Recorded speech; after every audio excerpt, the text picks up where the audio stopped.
ओम श्री गणेशाय नमः। जय श्रीमन्नारायण, जय आदिशक्ति माता, जय भोलेनाथ, जय माता पार्वती। दोस्तों, आइए श्रवण करते हैं फाल्गुन मास कथा का 12वां अध्याय। श्री मैत्रेय जी ने कहा, विदुर जी, महाराज ध्रुव के वन चले जाने पर उनके पुत्र उत्कल ने अपने पिता के सार्वभौम वैभव और राज सिंहासन को अस्वीकार कर दिया। वह जन्म से ही शांत चित्त, आसक्ति शून्य और समदर्थी था तथा संपूर्ण लोकों को अपनी आत्मा में और अपनी आत्मा को संपूर्ण लोकों में स्थित देखता था। उसके अंतःकरण की वासना रूपमल अखंड योग अग्नि से भस्म हो गया। सब प्रकार के भेद से रहित प्रशांत ब्रह्म को ही वह अपना स्वरूप समझता था तथा अपनी आत्मा भिन्न कुछ भी नहीं देखता था। वह अज्ञानियों को रास्ते आदि साधारण स्थानों में बिना लपट की आग के समान मूर्ख, अंधा, बहिरा, पागल अथवा गूंगा सा प्रतीत होता था। वास्तव में ऐसा था नहीं, इसलिए कुल के बड़े बूढ़े तथा मंत्रियों ने उसे मूर्ख और पागल समझकर उसके छोटे भाई भ्रमी पुत्र वत्सर को राजा बना दिया। वत्सर की पुष्प, तिम, केतु, इस उर्ज, वसु और जय नाम के 6 पुत्र हुए। पुष्प के प्रभा और दोष नाम की 2 स्त्रियां थीं। उनमें से प्रभा के प्रात, मध्य दिन और सायं 3 पुत्र हुए। दोष के प्रदोष, निश्चित और ष्ट के 3 पुत्र हुए। हष्ट ने अपनी भार्या पुष्करणी से शरतेजा नाम का पुत्र उत्पन्न किया। उसकी पत्नी आकुति से चक्षु नामक पुत्र हुआ। चक्षुष मनंतर में ही वही मनु हुआ।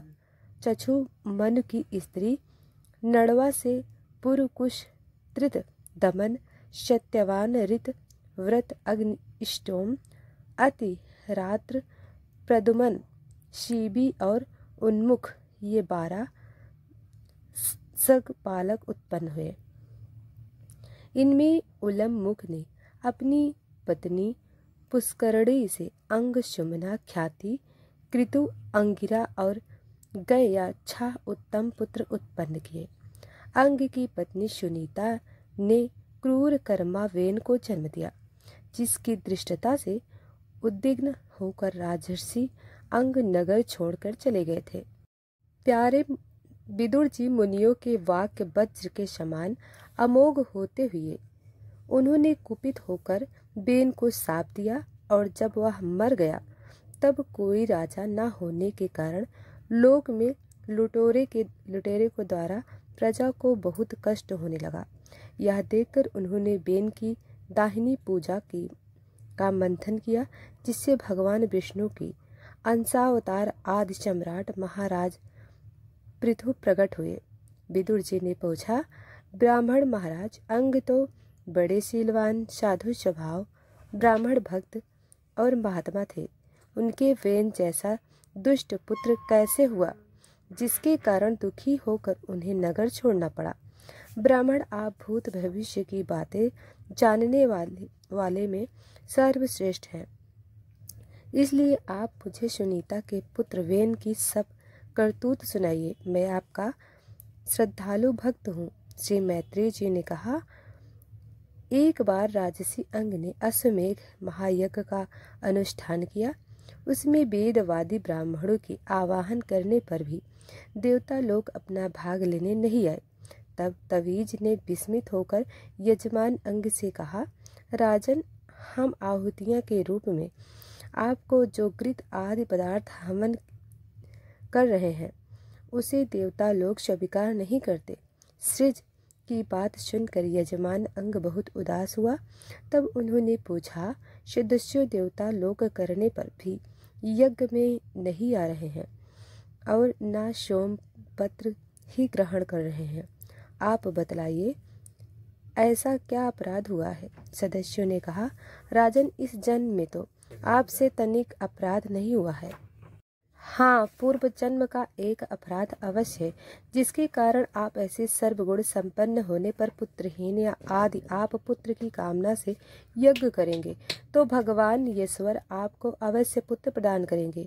जब संतान के लिए साक्षात यज्ञ पुरुष श्री हरि का आवाहन किया जाएगा, तब देवता लोग स्वयं ही अपना अपना यज्ञ भाग ग्रहण करेंगे। इसके बाद यज्ञ हुआ। यज्ञ के पश्चात राजा को एक पुत्र हुआ। वह बालक बाल अवस्था से ही अधर्म किया करता था। वह दुष्ट बन धनुष बाण चढ़ाकर वन में जाता और व्याध के समान बेचारे भोले भाले हिरणों की हत्या करता। उसे देखते ही पूर्वा लोग वेन आया ऐसा कहकर पुकारते उठते। वह ऐसा क्रूर और निर्दय था कि मैदान में खेलते हुए अपनी बालकों को पशुओं की भांति बलात् मार डालता। बेन की ऐसी दुष्ट प्रवृत्ति देखकर महाराज अंग ने उसे तरह तरह से सुधारने की चेष्टा की, परंतु वे उसे सुमार्ग पर लाने में समर्थ न हुए। इससे उन्हें बड़ा ही दुख हुआ। वे मन ही मन कहने लगे, जिन गृहस्थ के पुत्र नहीं हैं, उन्होंने अवश्य ही पूर्व जन्म में श्रीहरि की आराधना की होगी। इसी से उन्हें कुपुत्र की कर्तृत्व से होने वाले अश्क्लेश नहीं सहने पड़े, जिसकी करने से माता पिता का सारा श्रेयस मिट्टी में मिल जाए, उन्हें अधर्म का भागी होना पड़े, सबसे विरोध हो जाए, कभी ना छूटने वाली चिंता मोल लेनी पड़े और घर भी दुखदायी हो जाए। ऐसी नाम मात्र की संतान की इच्छा कौन समझदार पुरुष करेगा। इस प्रकार सोचते सोचते महाराज अंग को रात में नींद नहीं आई। उनका चित्त गृहस्थ से विरक्त हो गया। वे आधी रात के समय बिछौने से उठे।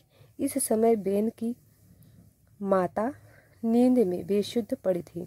राजा ने सबका मोह छोड़ दिया और उसी समय किसी को भी मालूम न हो इस प्रकार चुपचाप उस महान ईश्वर से भरे राजमहल से निकलकर वन में चल दिए। महाराज विरक्त होकर घर से निकल गए। यह जानकर सभी प्रजाजन, पुरोहित, मंत्री और हृदयगण आदि अत्यंत शोकाकुल होकर पृथ्वी पर उनकी खोज करने लगे। जब उन्हें अपने स्वामी का कहीं पता न लगा, तब वे निराश होकर नगर में लौट आए और वहां जो मुनि जन एकत्रित हुए थे, उन्हें यथावत प्रणाम करके उन्होंने आंखों में आंसू भरकर महाराज के नाम मिलने का वृतांत सुनाया। तो इसी के साथ यह अध्याय समाप्त हुआ। आगे की कथा हम कल सुनाएंगे। तो दोस्तों, वीडियो को लाइक सब्सक्राइब अभी तक नहीं किया है तो अभी कर लें। धन्यवाद।